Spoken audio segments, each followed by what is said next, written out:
Hello everyone. তো আজকে রবিবার সকাল থেকে কি করলাম, বিকেলবেলা কোথায় কি করলাম সব কিছু আজকে আপনাদের সাথে শেয়ার করব অল্প অল্প করে। তো সকালবেলা উঠেই অনেক কাজ হয়ে গেল, পুজো টুজো সব কিছু কমপ্লিট করে, চান টান সব কিছু কমপ্লিট হয়ে তারপর রান্নাঘরে এসে এই ভেদা মাছটা কেটে তারপর কড়াইয়ের মধ্যে তেল চাপিয়ে মাছ ছাড়লাম।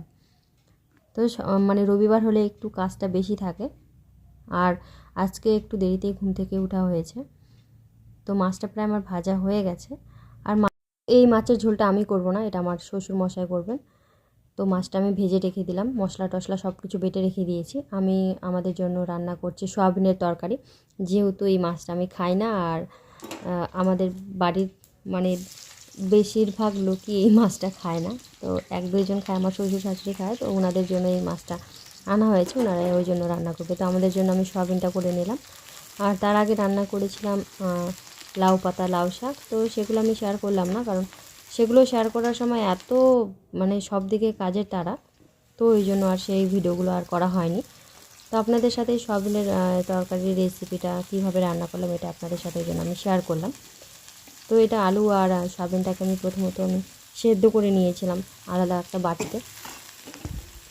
আর সয়াবিন তরকারি করার জন্য আর আলাদা করে মশলা টশলা কিছুই বাটিনি, ভাবলাম যে পেঁয়াজ কুচি দিয়েই করি, তো রসুন পেঁয়াজ কুচি দিয়েই সয়াবিন তরকারিটা আজকে করলাম। আর সব কিছু গুঁড়া মশলা দিয়েই করেছি, লবণ হলুদ লঙ্কা গুঁড়ো, বেশি কিছু আর আদা টাদা জিরা এসব কিছু আলাদা করে আর বাটা হয়নি। ভাবলাম তাড়াতাড়ি করে শর্টকাট রান্না, দুটো মানুষের রান্না, তো ওই জন্য আর এত কিছু করলাম না। শর্টকাট রান্না করার জন্য এই টিপসটাই বেছে নিলাম যে শর্টকাটভাবে আজকে সব কিছু গুঁড়া মশলা দিয়েই রান্না করব। তো জিরার গুঁড়া নেই, ওই জন্য জিরার গুঁড়াটা আর দেওয়া হলো না। তো এগুলোকে আমি একদম ঘেটে ঘ করে দেবো, কারণ এরকমভাবে দেখে দেখে তরকারি থাকলে আমার একদম ভালো লাগে না। সব কিছু একটু মিলিয়ে মিশিয়ে রান্না করলেই আমার ভালো লাগে। তো এই জন্য আগে কষিয়ে নিচ্ছি ভালো করে, তাহলে সয়াবিনটাও ভাজা হয়ে যাবে, যেহেতু আমি মানে ভাজা সয়াবিনটা আলাদা করে আমি চাপাইনি, তো এই জন্য ভালোভাবে এই যে একদম ভাজা ভাজা হয়ে গেছে। কষানোর সময় একদম তেল দিয়ে একদম পুরো অনেকক্ষণ ধরে এটা ভেজে তারপর আর কি জল ঢাললাম, তো একবারই হয়ে যাবে, ওই জন্য আর আলাদা করে সয়াবিনটা ভাজা করে আর কি চাপাইনি।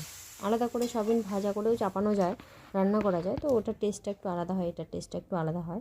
আজকে এগুলো রান্না হলো, লাউ শাক সয়াবিন তরকারি, মাছের ঝোল হবে, তার সাথে আবার করলার ভাজা করতে বললো, তো এই জন্য করলার ভাজাটাও ভাবলাম যে করে নিয়ে এখনই, আবার পরে আবার রান্নাঘরে কে আসবে।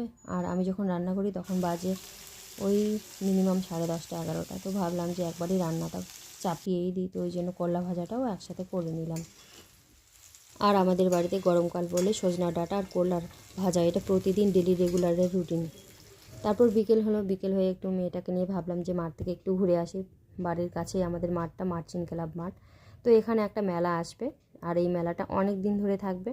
তো এই মেলার জন্য এখানে প্রস্তুতি চলছে, প্যান্ডেল তৈরি হচ্ছে। তো এখানে পুরো আমি যেটা শুনলাম যে পুরো ফ্রিতে এখানে মেলাটা আর কি হবে। ট্রেন মানে ছোটো ছোটো বাচ্চাদের ট্রেনে ওঠার একটা ব্যবস্থা থাকবে, অনেক কিছু খেলনাধুলা থাকবে, তো সব কিছুতেই নাকি ফ্রি।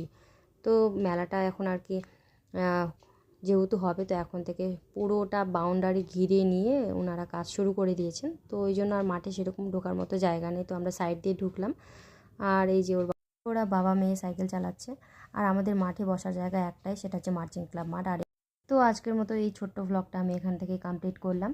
আপনাদের যদি ভালো লাগে তাহলে অবশ্যই লাইক কমেন্ট করে পাশে থাকবেন।